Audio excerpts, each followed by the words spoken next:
El Paso'da güneş batmaya başlıyordu. John Wick sakin bir yerde yemek yemek için yerel bir lokantaya girdi. John, az önce lokantanın dışından gördüğü turtaları sessiz bir şekilde yemeyi beklerken, bu bekleme arkasında oturan bir çift tarafından bölündü. John, yemeğini beklerken arkasındaki çiftin kendi aralarındaki konuşmaları duydu. Çift, yakındaki bir otele sahte bir isimle giriş yapan birinin peşinde olduklarını ve bunun ortakları olan Pecos'un da bunu bilmek isteyeceğini düşündüler. John'un yemeği kendisininkinden önce geldiğinde adam daha da fazla sinirlendi. Ama bu durum John ve garsonun çok da umurunda olmamıştı. Ardından garson, "Sen sessizliği seviyordun değil mi?" diye sordu. John ise "Bir yere kadar" diye cevapladı. Yemeğe gelmeyen adam en son, "Biliyor musun, boş ver yemeği, yapacak daha önemli işlerimiz var" diyerek lokantadan ayrıldı. Turtasını yedikten sonra lokantadan ayrılan John, markete uğrayıp birkaç şey satın aldı. Elindeki poşetle sokakta yürüyen John, boş bir binanın içerisinden ses geldiğini fark etti. Eline bir sopa alıp kapıyı kıran John, içeriden gelen sesin sadece bir kedi olduğunu gördü.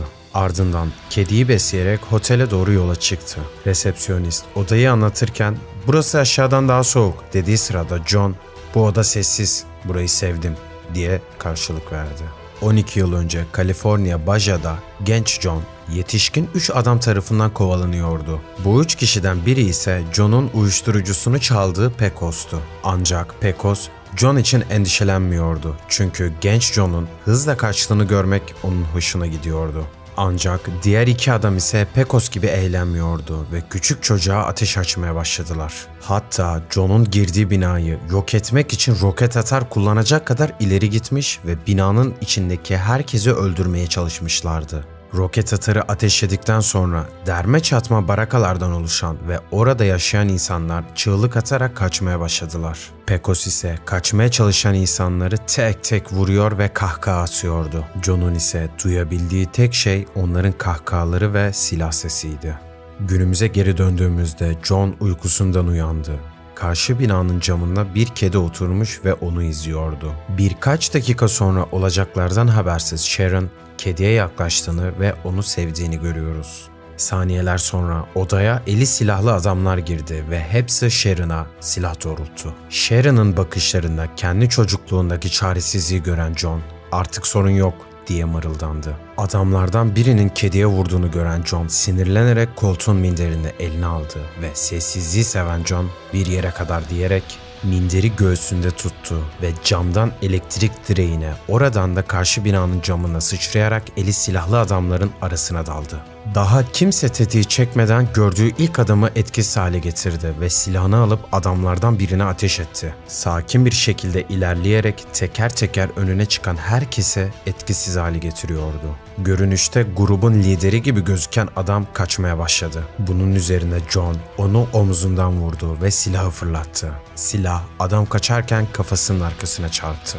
John, herkese etkisiz hale getirip ayakta beklerken bir anda şarjörün silaha takılma sesini duydu. Adam daha ateş edemeden John tekme atarak adamın elindeki silahı yere düşürdü. Yerdeki adam, "Sen bugün yemekteki adamsın, özür dilerim, lütfen beni öldürme" dedi. John ise "Senin için burada değilim" diyerek silahı Pecos'a doğrulttu. John, Pecos'un üzerine doğru yürürken 12 yıl önce Meksika dedi ve Pecos onu direkt tanıdı ve ardına "Sen küçük Johnny'sin, büyümüşsün ve harika olmuşsun. Biz seni öldü zannediyorduk ama sen kurtulmayı başarmışsın. Seni hep severdik. Billy ve Buffalo da öyle. Diğerlerini arayıp hemen haber verelim. Çete tekrardan bir araya geldi. Sana ne kadar mutlu olduğumu söyleyemem" derken laflarıyla zaman kazanmaya çalışıp bir anda belindeki silahı çekerek John'a doğrulttu. John ise ondan daha hızlı silahını çekerek omuzuna bir el ateş etti. John, yerde yatan Pecos'un cebinden telefonla cüzdanını çıkardı ve ardına Sharon'a "İyi misin?" dedi. Sharon ise "İyiyim, teşekkür ederim" dedikten sonra Sharon tekrardan "Bay Wick" dedi. John ise "Merhaba Sharon" diye karşılık verdi. Ardından Sharon John'a "Uzun zaman oldu, tekrardan işe mi döndünüz?"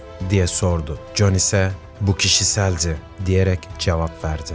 Ardından Sharon, "İzninizle efendim, bir dakika bekleteceğim" diyerek Pecos'un adamlarına doğru yürüdü. Adam, "O sadece Pecos için gelmişti" dedi. Sharon ise "Ama ben sizin için geldim" dedi ve Pecos'un adamı yerdeki silaha uzandı. Sharon ise tereddüt etmeden silahla geriye kalan 3 adamı vurdu. Sharon ardından Daniel'ı arayarak yemek rezervasyonu yaptı. John Wick'e Billy ve Buffalo'dan bahsetti. Onların da Continental'in bir misafiri olduğunu söyledi ve silahı temizleyerek masaya koydu. John düşünceli bir şekilde Continental dedi ve Sharon ise El Paso Şubesi 1909 yılında kurulmuştur. Önceki birlikteliğimiz ve şu anki yardımseverliğiniz göz önüne alındığında size kurumu yeniden tanıtmaktan memnuniyet duyarım. Ama artık bir yetişkin olduğunuza göre ev kurallarını öğrenmeniz ve bunlara uymanız bekleniliyor, dedi. Ardından temizleme ekibi ve polis geldi. John ve Sharon ayrılırken ofis memuru "Her şey yolunda mı Sharon?" diye sordu. Sharon ise "Kesinlikle" diyerek polis memuruna altın madeni parayı uzattı ve sonra John'u polis memuruna tanıttı. Daha sonrasında ise Rusya'da bir malikanede bir kadının etrafındakilere "Kimler John Wick'i öldürmeme yardım etmek ister?"